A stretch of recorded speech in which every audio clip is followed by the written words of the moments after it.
wonderful to be back here at Laval for the 20th. I promised to come for the 30th as well, so I'll make the note. I'm going to be talking about some work that I've done at the University of Southern California and Google, bringing realistic people into virtual reality. My two affiliations, one is with this research institute that's in Los Angeles. It's been around since the year 2000, and I joined near the beginning of that. And there's a couple of other computer graphics people we have there. We're standing inside one of our newer light stage devices, which is a sphere of computer-controlled LEDs that allow you to do a variety of things. I'll actually talk about them for scanning actors or computer-controlled illumination and things like that. And in fact, one of my colleagues there who does some work in virtual reality is Ari Shapiro, and we use the light stage to turn him into a digital version of himself at SIGGRAPH 2013 a little while ago, so be careful what you do when you come and visit us. And almost 2 years ago, I got to have a job over at Google VR. I'm still from Los Angeles. The main company is near San Francisco, but I came with some of my good colleagues from the university, Jay and Shuming and Graham, and I got to work with some new colleagues that are big parts of the computer graphics community. The SIGGRAPH conference, for example, if you've gone to that, Steve Seitz, Matt Farr, Mark Lavoie, Noah Snavely, Craig Donner, for example, if you've seen any of their papers. So it seemed like, okay, maybe this could be a good place for me too. And at Google, they have a group that started recently that is making a lot of work in virtual reality. One of the things that they did first was, of course, they made lots of these cardboard VR headsets where you drop your phone in them. And they thought maybe cardboard is nice. We can do something a little nicer too if you want to make something special for it. So if you have your Android phone, you can put that into this cloth thing they call a Daydream View, and then you can do VR, and there's a nice little hand controller that sometimes is a little easier in order to select which experience you want. And so I spend a little time here. I like Photos VR a lot because all the pictures I take on my Ricoh Theta 360 camera and on some of the VR 180 cameras they have coming out look very nice for that. So that's a cool thing. They also do some special VR cameras, like this is a Gopro Odyssey. Came out I think 3 years ago. It's a ring of GoPros, very well synchronized in a collaboration we did with GoPro. And there's a newer version using a different action sports camera from China called Yi, and they have a little bit better image quality because they're newer. And we added an up camera. So these cameras get rays up to about here. We'd like to keep getting rays like about here. So where do you put a camera to get this ray? You actually can put it down inside here. And there's an up camera that's down in the bottom. And if you need to serve a salad and don't have any proper utensils, I guess you could put a lens cap on there and still use it for some other utilities. VR 180 is also coming out. This is one of the earliest cameras. I think this just went for pre-order with two cameras, 180 degrees, and it shoots photos and video. And so you can watch it in your Daydream View or other VR headset. It has, good stereo when you look forward, up and down. Gets a little bit less of an effect when you go to the sides, but it's much more economical than those full 360 cameras, and you can shoot some fun material with that. This was one of the more popular videos that came out. So what happens if you watch this on regular, they're sawing through a big ball of rubber bands, because that's what you do on YouTube. And they shot it in VR 180. If you watch it in your headset, of course you see stereo, you can look around, you can't look behind you, there's no lenses there, but you can look side to side, so without moving your body, you have pretty much full field of view. And if you watch it in YouTube on your laptop, then it just crops the left eye and you can see a good version for that. It undistorts it, and you can have a good experience whether you have your VR device or you don't. So I'm a big fan of seeing things in 3D, and I also think it's cool when you don't need any 3D glasses or headset as well. And that's what actually gave us our first opportunity to come to Laval Virtual back in 2008, because at SIGGRAPH 2007, in a collaboration with the great Professor Mark Bolas and Ian McDowell at Fake Space Labs, we did the spinning mirror auto multiscopic 3D display. So there's a video projector above, projecting 5,000 frames per second, and we're spinning 15, 20 frames per second, and the mirror reflects the light in all different directions. It spreads the light vertically a lot, horizontally just enough to give you a good view. And it actually produces, we call it a light field display because it's not a volumetric display. It, when you look at one side of the head, you don't see the other side of the head ghosting through like the volumetric display. You can do things that actually have solidity to them. So we can't project on thin air, but this is maybe a little closer if we want to show Princess Leia when she shows up in a Star Wars movie as a hologram. You can't see through her either. She exhibits occlusion, so we think that's important. We actually brought this all the way to France, to the same building that we're all going to see the wonderful exhibits at. And here's a photo from back then. There's a small artifact that might help date the photo to 10 years ago, over here, I think, possibly. They're taking a picture of our little friend. And this is the Master of Ceremonies for the year, Jérôme Bonaldi, enjoying our little 10-centimeter friend. We actually shot him in a light stage with cameras all around while he's running. And we turned that into a little running man that is animated. You can look at him like Jérôme sees him from behind, I'm seeing him from the front. And it really turns this into kind of a social VR experience because everybody standing around gets the view that you would expect. So when you look at them, you can almost, in terms of their reaction to what they're seeing, you know, see it transmitted through them a little bit, and it becomes a fun thing for people to stand around.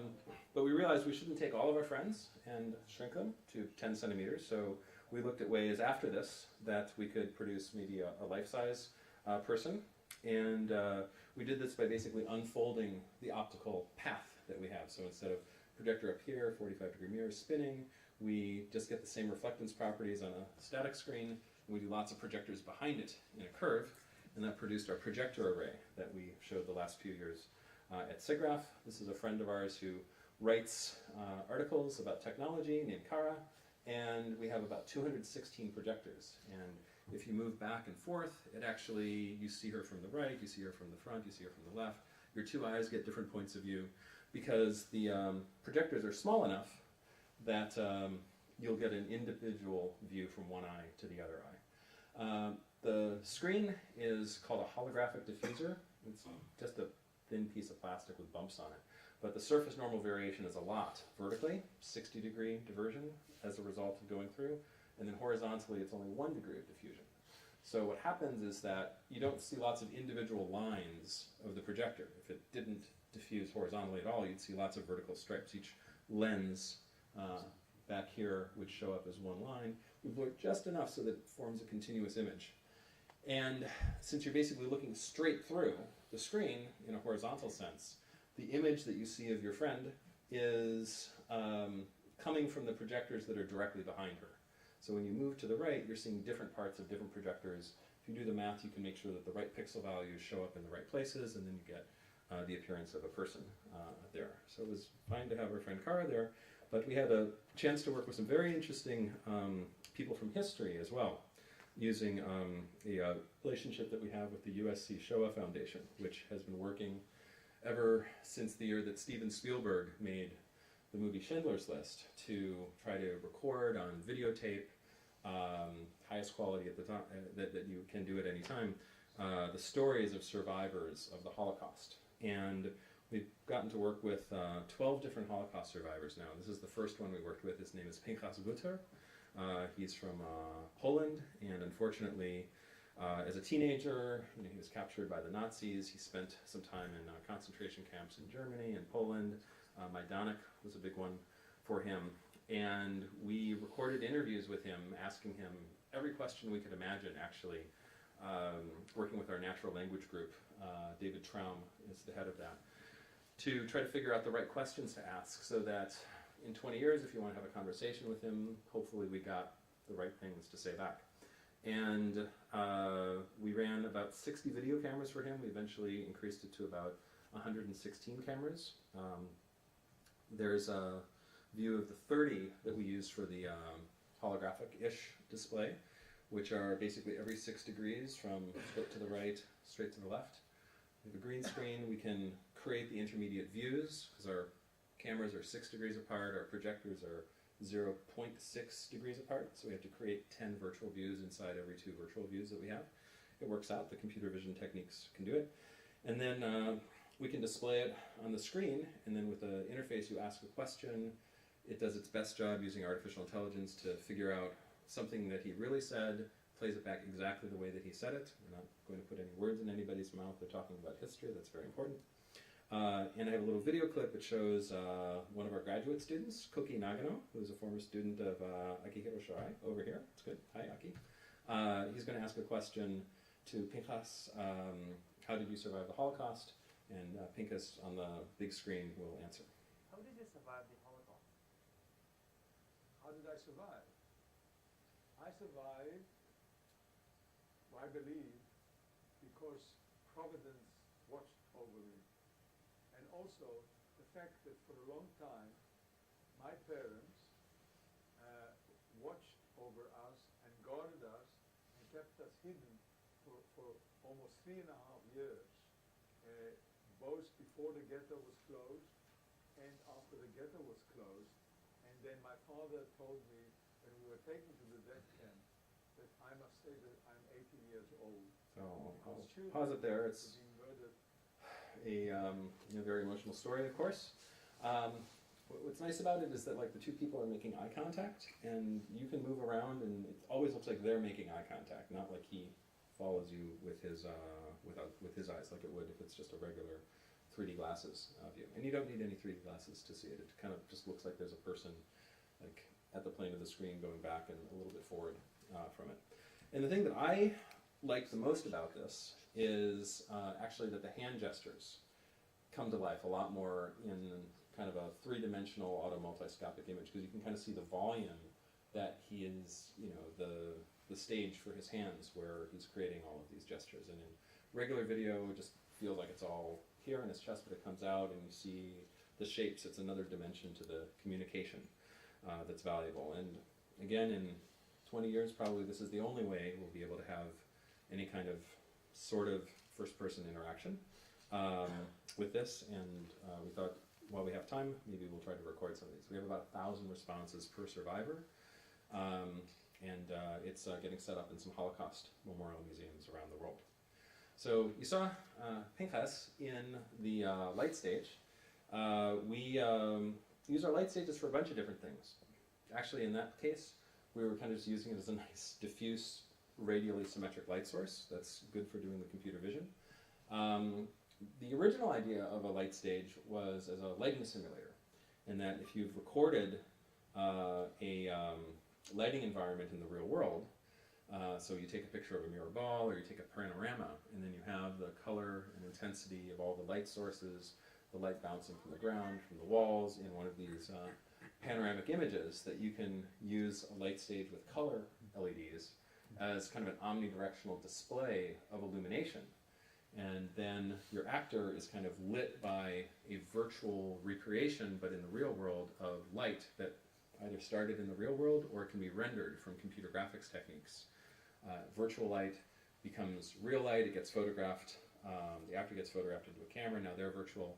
And this is good if you want to create the effect that the actor in the stage was actually somewhere else, right? You can match the lighting and put them in the background, and obviously that affects a lot whether you believe that they're there.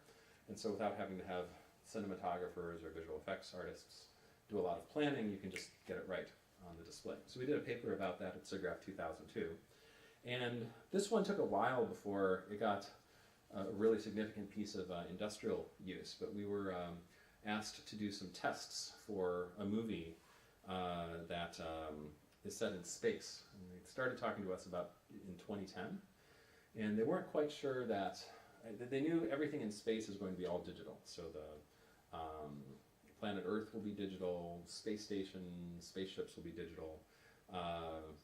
They'll even have astronaut uniforms, right? The suits, spacesuits will be digital too, because they're going to have to be turning around and doing things. You don't want to look like they're hanging on wires like some movies from a while ago do.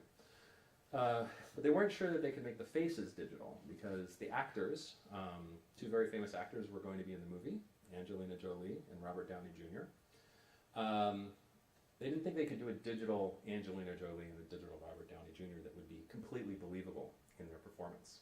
So we actually did a test in one of our light stages of some test actors, not Angelina Jolie or Robert Downey Jr., and we lit their faces with kind of light played back from a global illumination renderer, so they could composite it into the space helmet and see if it works. And we had some pretty successful results with that.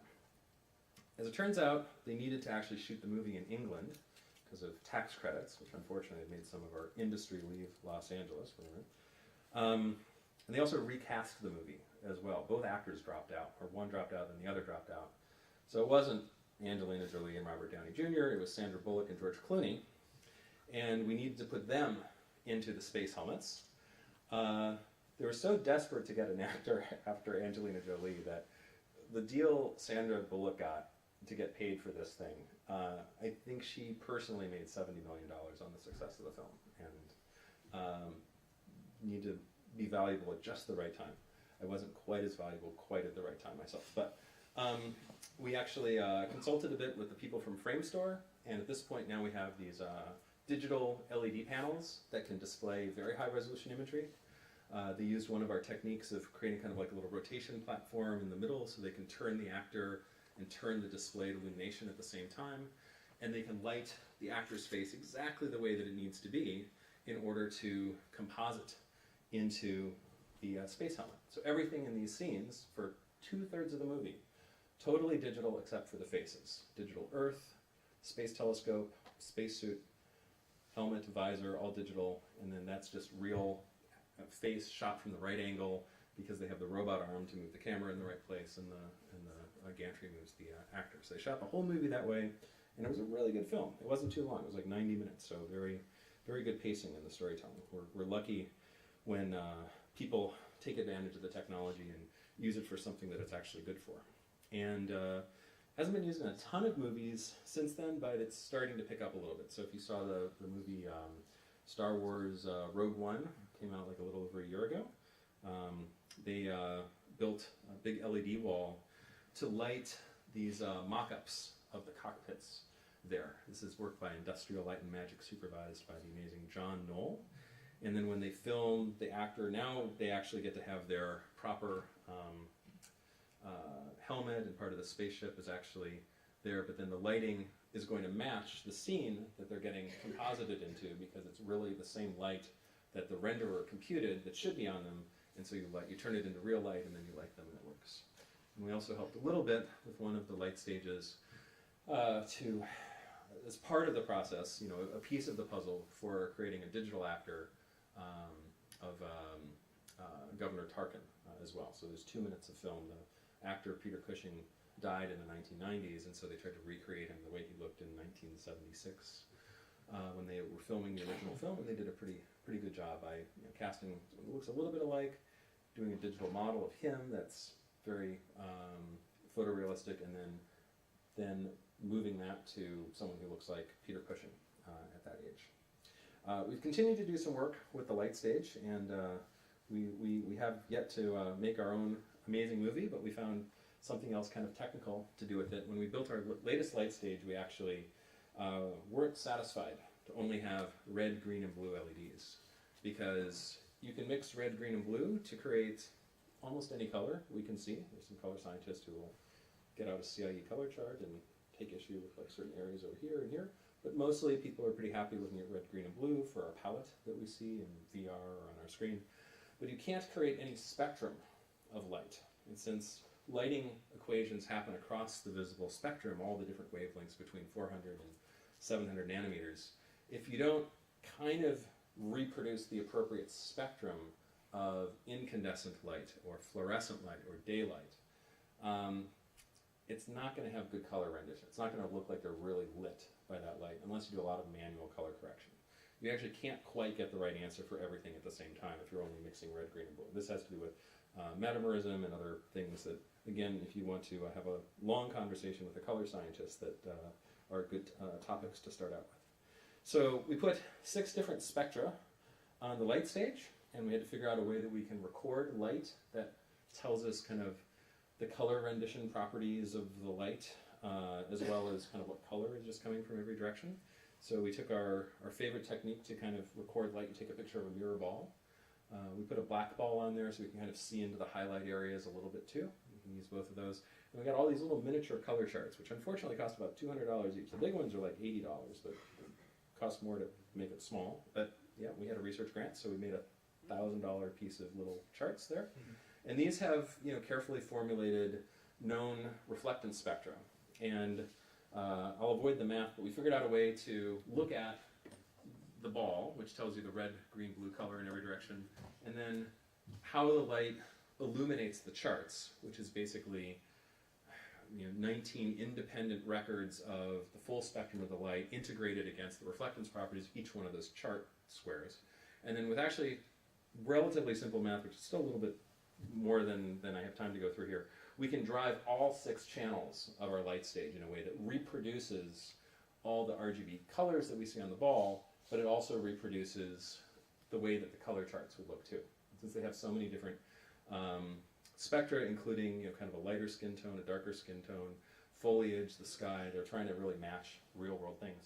If you get all that right, you're pretty much going to get most things that you care about most of the time correct. And if you don't do it, you can actually be pretty far off and people look weird. So we did that, a couple of examples. We wanted to put our friend here. She's really actually standing outside our institute. It's getting late in the day. She's almost sunset light on her.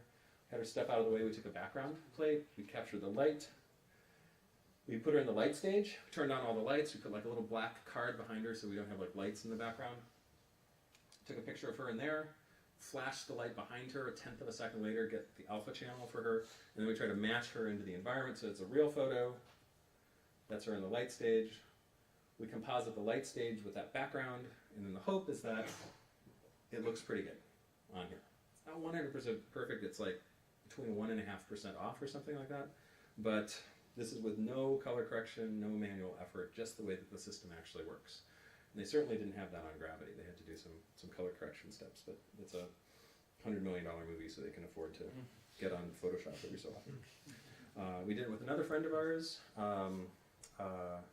That's going back to the composite light stage. Our friend Janetta joined as well. We had her stand in a few environments. This one's kind of shade, so it's kind of a different spectrum of light of the daylight coming through the clouds. We reproduce it after recording it in the light stage. She's not in exactly the same position because she, actually she even had to come back the next day because we kind of like didn't quite have everything quite perfectly working. So it's like, okay, I'll come back, fine. So she did a good job kind of matching her, makeup and her hair and all that. And then we can composite her into the environment. Hopefully, at least it's believable that she was there.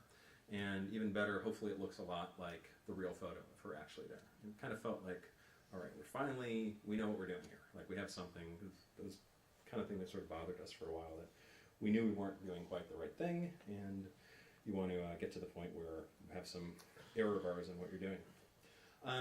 That's actually not the main thing that light stages get used for. The main thing is for facial scanning, because we can do some special lighting patterns, like changing the polarization of the light, the directionality of the light, and we can do a scan of your face in about 2 seconds, taking about 10 to 20 photos real fast on our DSLRs, different directions. We get a 3D model that's accurate to 1/10 of a millimeter.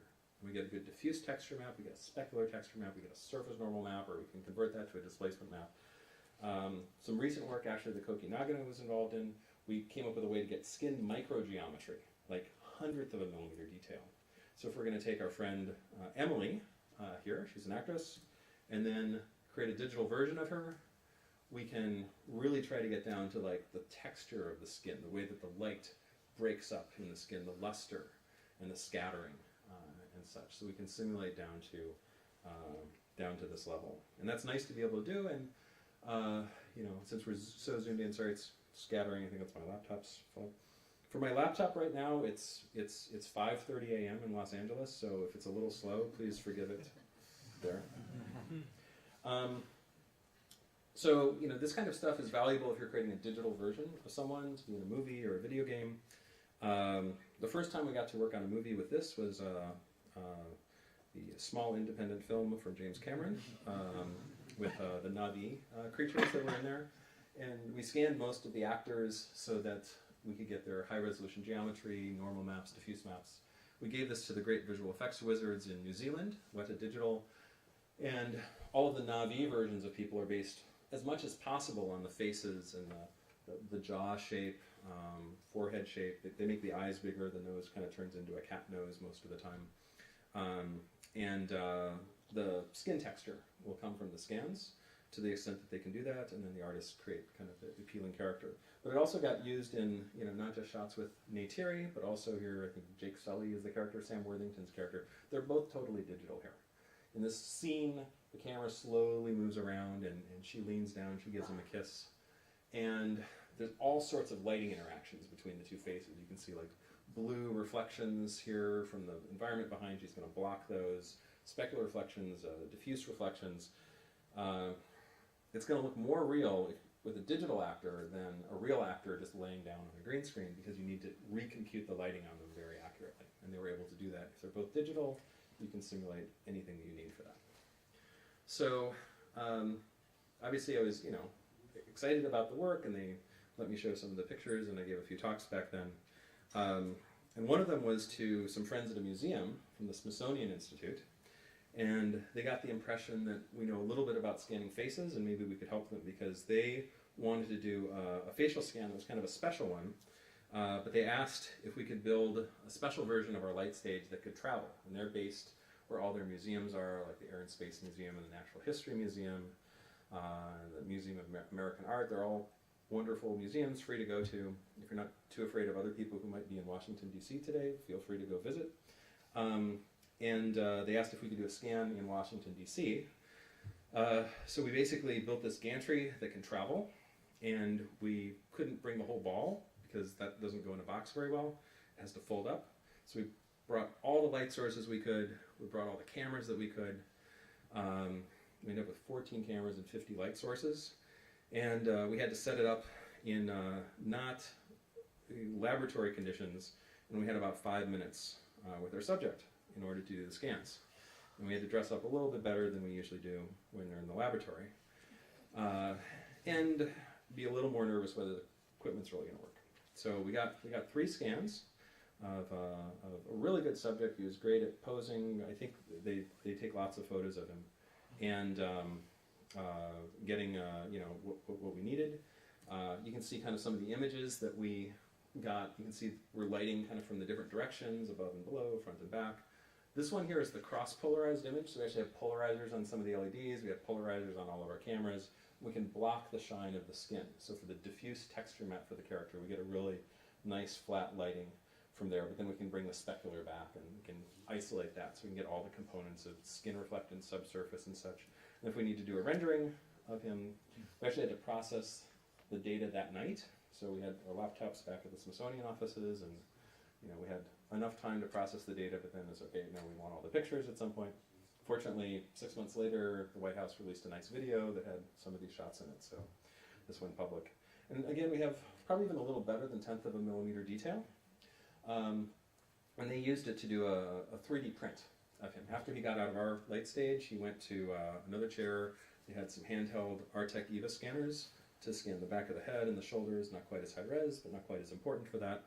We put it all together, and then they did a 3D bust of President Obama, and it's the most recent 3D record we have of a president since 1864, with Abraham Lincoln, because they did a plaster cast of his face that exists today. So we were happy to help out with that little piece there. Moving on a little bit, we've gotten to continue to work on some other movies as well. That's actually pretty good, because now they don't worry about, like, okay, you're going to have a big actor coming, are you okay with it? It's like, yeah, we're cool, all right, we got it. This was an interesting movie. Who saw the original Blade Runner back in 1980, well, or seen it since 1982? You didn't have to see it I didn't see it in 1982. I saw it when I was in grad school. Awesome film, great cinematography. It's cool that they made a sequel, and one of the most iconic characters is Rachel, right? She's played by an actress named Sean Young. Sean Young was about 20 years old when they shot this, and very classic femme fatale look. And as a big secret for the film, they wanted to bring her back. And since she's like a replicant, it's entirely possible, even though it's so much later, or they'll make another one, right? Now, Sean Young is an incredible woman, a continuingly very beautiful woman, but she's 60 years old right now, so she doesn't quite, the makeup's not going to be able to produce that. So we did scans of her that help get her skin reflectance, facial shape, kind of some good hints to the bone structure. And then they cast another British actress named Lauren Pita, and she looks a tiny bit like Rachel. Some of the same facial structure, but she has like really great skin, and they can put the makeup on her with the bright red lipstick. And we scanned the heck out of her for all afternoon. She was very, very nice. This is one of my graduate students, Chloe Legendre, and she's helping position Lauren in our skin microgeometry capture device. So we'll get this 1 little centimeter of her skin accurate to 10 microns, a 100th of a millimeter, using this camera that's inside the stage with a macro lens. And we still do all those same polarized lighting conditions to get that. And then we got shapes of her face. We just start with the raw data, and then we send it to the visual effects company. And then a long time later, with many other people far more talented than us doing tons of work, they get the final digital character, but we give them a good start. We give them like the textures, the reflectance, the shapes that they can start with. And you can see a little bit about how it came out. Sorry, it's a little bit of extra light in the room here. But they originally had Lauren Pita doing this scene, and then they're going to replace her head, whole head, hair, neck, everything, with digital Rachel. And for me, it was like crazy to get to go see the movie, because I've been waiting for a year to see how good it came out. I knew there was going to be a scene at the end that did this, and the scene came on, and I got like intense about like, okay, does the skin reflect light right, or did they do a good job on the motion? Is the hair blue? Do the eyes have good reflections? All these places where digital characters can fall into the uncanny valley. And I don't know if it's completely perfect, but what happened for me is that by the second shot, when she's doing this emotional scene, like recognizing Deckard and then feeling a little disappointed when he's not really responding the way she was hoping, I actually, I'd wait a whole year to see this, right? Because I knew it's like, hey, I'll have like something cool to talk in my talk if it comes out okay. I forgot about it. I just started paying attention to the character and the performance. And MPC, Moving Picture Company in London, did a great job on that, and I was very happy for that. Now I've looked very, very closely at everything, and it's still great. We also scanned 2 other actresses for the film, so they could be combined into one person, but in a very different way. So if anyone's seen Blade Runner 2049, did some people see it? Excellent, very good. It's a good movie for VR people, I think. It won the Oscar for Best Cinematography, which was great. And we scanned Anna de Armas and Mackenzie Davis. And there's a scene where, well, one of them's a hologram that's being projected, and the other one's a real woman who's there. And then they kind of blend into like one person together that's interacting with Ryan Gosling. So it's a completely different way of turning 2 actors through light stage scans into a single character for a movie. So I was really excited that the film got nominated for an Oscar. Not quite as many people saw it as they hoped, unfortunately, so I didn't know if it was going to win. It was up against some really great stuff. But it won the Oscar for Best Visual Effects, and that was great because one of the things, if you're at the Academy Awards and your friend wins an Oscar, then it's totally okay. You go up, get a picture of them, and they'll let you hold the Oscar. It's like, especially like if you did like a little bit of work on the film and they are aware of this, then they're in a good mood. It's perfect time to get them, and like you get your Oscar picture right there. And this is fresh Oscar right here. If you look closely, there's no plate on it. They don't know the winners. They don't have them ready. It's very secret in the envelope, which they always get right. He then goes to the fancy governor's ball. I grab a little bit of sushi at the small place on the way home, but they actually put the plates on them at the governor's ball. You stand in line behind, Leonardo DiCaprio or something if he's winning, and then they put that on there. There's one other film I can mention, which is kind of relevant to this conference as well. Did anyone get to see Ready Player One? It like just came out. This is definitely a good, awesome, very cool. This is definitely a good movie to see if you're into VR. The guy's actually in VR right there. Hopefully, maybe a few more people read the book. Yeah, awesome book to read as well. We did some light stage scan, in particular of the main actor named Ty Sheridan. Most people think Steven Spielberg did a pretty good job directing this movie. We had him over to the light stage. We got him in lots of different facial expressions. And they actually use a digital version of him, 2 different ones that they created. One when he's in the real world, there's some digital actor stuff. and one when he's in the VR world called the Oasis as well. So this little clip shows, this is the real guy here, and then look what happens. They get so close to his eye, to his nose, there's no way to film that for real. I'm going to run that back because it went by really, really fast. We're going to be in the Oasis shortly. Real guy. Did you catch it? When he does this, now he's a digital guy. They hide him as he puts the headset on. And this is 100% digitally rendered, a little bit of animation. And now, they light it the right way, so it's lit the same using some HDRI techniques.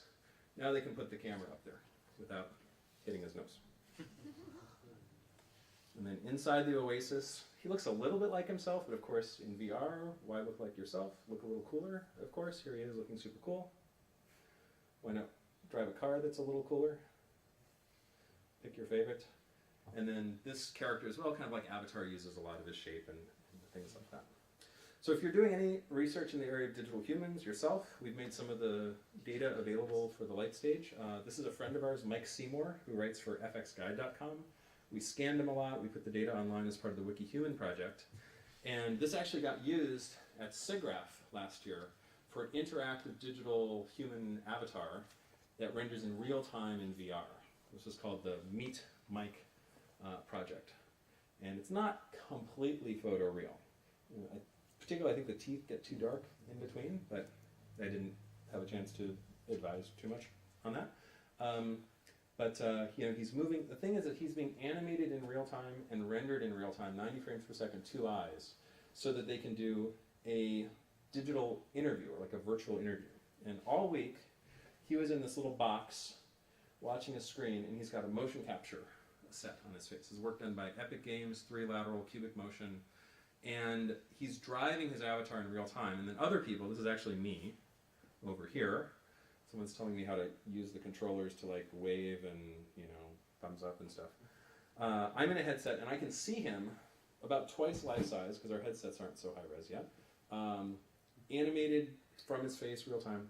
And then you can see that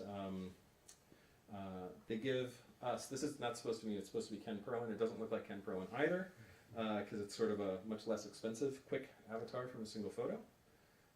But they conducted these interviews all week, and then Ken here can see Mike responding, nodding, making the faces, and I think it's an early result of trying to be pretty photorealistic face, being puppeteered in real time, doing a live interview in virtual reality there.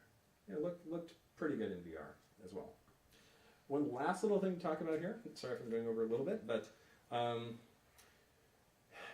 haven't talked much about capturing environments, but if you're going to have VR, it's basically people in places. And so if you're going to do realistic faces, you probably want to do a realistic environment. This is obviously a CGI environment, but one of the cool things about VR is that you can go anywhere. And maybe you want to go to one of the cool places that really exists, like inside a spaceship, like Space Shuttle Discovery. And our friends at the Smithsonian Museum kind of remembered us from working together on the facial scanning project.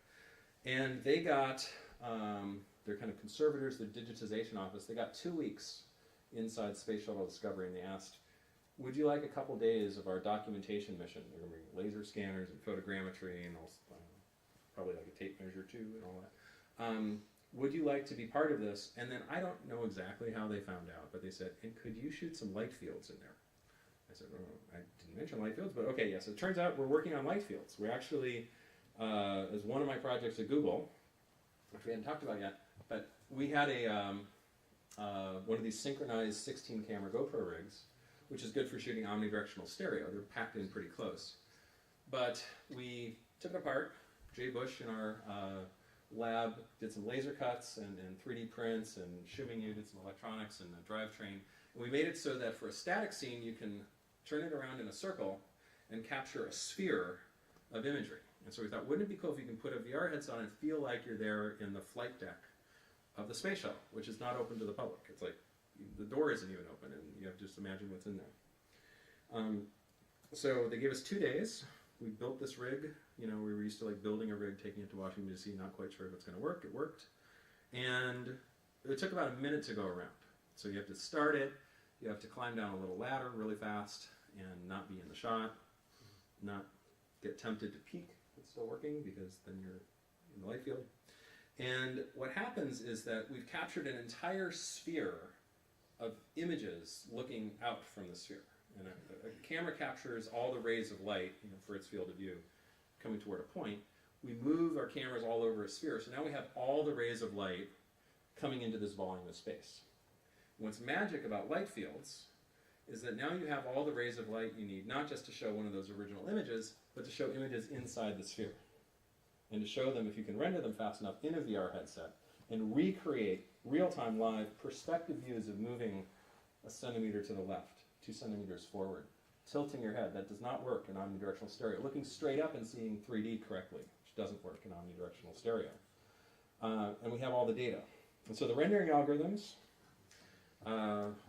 we'll say more about this at SIGGRAPH, but basically each one of these little blobs, this is Ryan Overbeck's techniques, working with Daniel Erickson and Dan Evangelikos, are rendered as little discs. And the idea is that each camera gives you really good rays of light that are just the right ones that you need inside of that disc. And then at some point, you've moved too far away from its point of view, and the reflections won't be right, and the geometry won't be right, even if you calculate depth. So we need to hand it off to another camera. And that's exactly what's happening here. And if you take a look, if we just make the discs a little bit bigger and blend them together, it fills in. And now we have this 3D rendered view. We can move the camera anywhere in the sphere. It's not a huge sphere because we designed this to fit between the seats of the space shuttle. But there's actually motion parallax. It's a little easier to see if you look at this animation, where we can move around and you see parallax, you see reflections moving around. I like these ones on the dials. And you get a much better sense of what it's like to be at this place. So I apologize that I'm only showing it to you on a screen. It's way better in VR, but you can see it yourself in VR on a Vive or a Rift, Windows Mixed Reality. Go to Steam VR, download Welcome to Light Fields. It's free. It released 2 weeks ago. And there's like a 7-minute guided tour, and there's a bunch of other light fields in a gallery. You can go inside some nice houses that we captured. Like this is a famous house in Pasadena called the Gamble House. Piece of trivia, we saw the DeLorean from Back to the Future. This is the house Doc Brown lives in the movie Back to the Future. It's not the most, I thought they'd put it right first on the Wikipedia page, but it's later there. And when you move your head, this is crazy, because the person moving, you see all the reflections. You can tell this is like really finished wood, this is rough wood, this is where people's hands touched everything. It just comes to life in VR, and it feels a lot more like you're there. So hopefully you can have a chance to record look at Welcome to Light Fields. There's a couple of things of the projects that are there. There's a lot of collaborators here. Sorry for going a little bit long, but thank you very much for the opportunity to talk about some stuff at Laval Virtual. Thank you.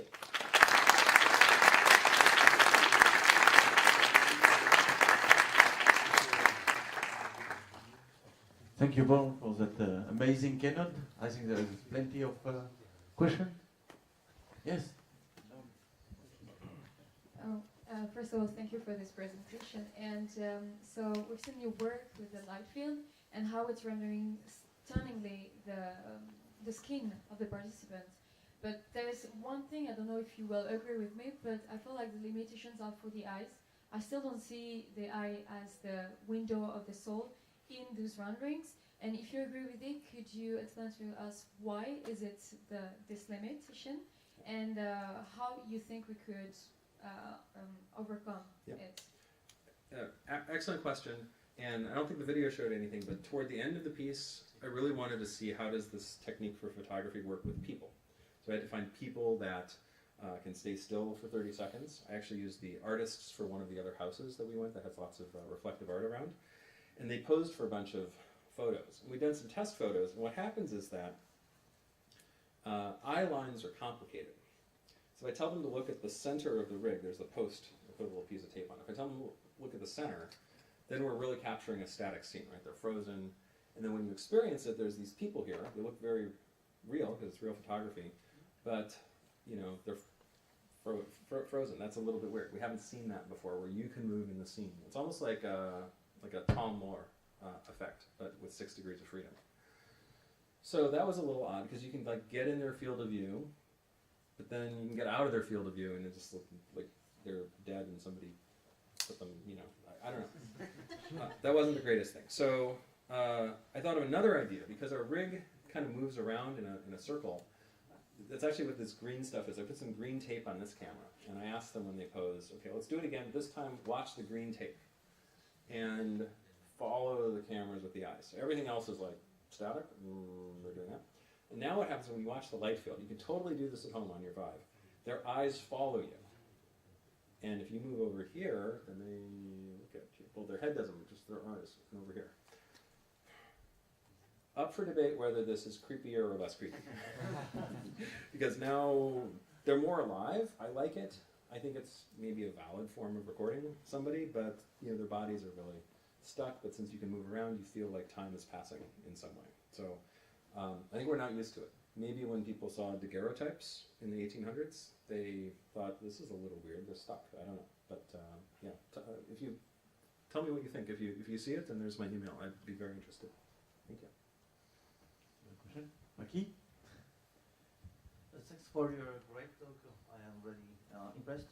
My question is not only scientific, but also I guess you have received a lot of reflection after your demonstration 2 weeks ago. I think it's very interesting because of the movement. But if you have anything interested about you from the public demonstration, distributing onto the market store of activities, so that's very interesting for me because so you have two faces of professor and also the Google VR. So what's your interest after the release? It's a great question. I'm not quite sure what I'll be doing in 5 years. I'm liking Google so far, and I'm very happy they were allowing me to continue a relationship with the university, because I had 2 graduate students at the time, Koki and Chloe, and I thought like, okay, I'm interested in this position, but I can't abandon my graduate students, so I kept the relationship. And also I was concerned no one's going to know how to work the light stage, and so if they need to do more scans, then that's the end of that. So I continue to work like a day a week at the university, and they have now a new team that does the light stage scans. They've done work for 4 different feature films in the last 3 months, so it's getting some good use. I'm happy about that. And Koki graduated. He's now at Howley's company Pinscreen, working on like single image avatars for virtual reality. Very cool work. And we'll see what happens when Chloe graduates, if I take another student or not. So yes, point of view of the distributing yes, feedback for the public people Yeah. today of the user of virtual reality. So that's very interesting. So for the SIGGRAPH, we have a lot of professional visitors, so we can get the feedback face-to-face in SIGGRAPH, for example. But through the marketplace like Steam VR or Windows MR marketplace, that's very interesting. So normal people, what do they feel or what do they say something? Well, so Steam VR is cool because you can read the reviews. I don't know if you can see it on this slide here, but I don't know. We have like 117 reviews here, and a lot of people like on Reddit talk about it. Most people seem to like it a lot. That actually made me feel very good. The only people so we're like 94% positive reviews on Steam. Apparently that's okay. And all the people who are the 6%, it's because this wouldn't run on my machine. It crashed, and sorry, they probably didn't meet the system requirements. You need to be able to do like AVX2 on your CPU. But it works on most machines, so please try it. If it doesn't work, just let me know. Don't review. So this was great. I hadn't released an application before. It was great to work with professional software engineers at Google who, they hadn't done this either, but they're amazing programmers, so they put something great together for it, and I really like it. I think it's great because just at the exposition earlier today, I met somebody, I was talking to them, and they started telling me, like, you know about this new technology from Google, and I said, yeah, I worked on that, and that was great because they hadn't just heard about it, they'd really experienced it. So I hope maybe we can do some more things like this. In my opinion, up to 2003, you have released your demonstration in Laval. Yes, that was very impressive. So I can say, your demonstration, latest technology, run on my computer. That's Oh, great. Oh, the face demo, you mean? light field demo. Yeah. By I think a light field. reflectance field demo for relighting a face, right? No, as a With a light the field? first one, 2003. Huh. Okay. Or the reflectance capture of the paintings and the daguerreotypes. That one. Oh, that's great. Great. I'm glad you got to run it. We'll try to do more of that. I'm so happy. It's not my decision, but Google let us do it this time, and since people liked it, maybe they'll let us do it again. It's not only the cinema, they're learning on my computer. That's very exciting. Thank you. That's good. And we have fewer downloads than the number of people who saw Ready Player One, but it's a chance to communicate directly. So I enjoyed it. Thank you very much. Very nice question. No, it's okay. Oh, very nice, very nice. But don't worry, Paul won't leave us because he will be the president of the awards tomorrow, and just after we're going to talk with all the visionaries because don't leave the room. So, how would you see the inclusion of live content inside this? Is it emerging, or would you have to change the way you make the acquisition of this light field? To do live video with the light field sounds really exciting. Some friends of ours at a company called Lytro was working on this, but they wound down recently. And I'm not aware that they had something we can run on our computer. But I think it shows that it's an attractive idea to do it. We focused on stills right now because it's not too expensive to just get one of the 360 rigs and take it apart to make this. So pretty low investment for us. I mean, obviously Google has some decent resources, but I don't like to spend money if we don't have to, if there's an easier way. And now if we want to build some more for people to work with, if you're interested, maybe send me, if maybe your project could use the light field, then send me an email. We need to have the whole sphere of cameras. And I actually had a slide at a conference in early 2015. It was a whole ball of GoPros. And I thought that was nice, but I didn't want to have to deal with 128 GoPros. Even 16 GoPros is, I don't know the French term, but in English you say it's a pain in the ass because there's 16 little micro SD cards. You have to take them all out. You have to put them in the reader when you're there. You have to change them inside a space shuttle and not drop it down the crack because that would be very bad for the artifact. I don't want to deal with 128 of them. So I think Lytro had one with like 95 cameras, and they did someone singing in front of you, which is very nice. Maybe if we can figure out a kind of a practical way that's not too hard but not too expensive, maybe we could go in that direction. But I will say the stills, I think, is a very nice match to the technology because since things don't move but it's all around you, you can kind of safely explore around. You're not worried you're going to miss something behind you. You know you have time. And for this special use case of trying to explore a space that you're not really in, it seems like there's a nice match there. And I'm not sure what the use is going to be for cinema. We're going to have to experiment with that if we can get there. Thank you. Very, very nice question. No, it's okay. Okay, very nice. Thank you so much for the talk. I was kind of curious with the light field, would it be possible if you take several stills to mesh them together and create like a 3D scan of the space? Yes, absolutely. So Dan Erickson and Ryan Overbeck from the San Francisco office, they got the efficiency good, so you can actually render 4 light fields at the same time if you have like a good graphics card. And we did it with like 4 different environments, so it's like a ball here, and you can like put your head in this ball, and then you're in the beach condo, and you can put your head in this ball, you're back in the space shuttle.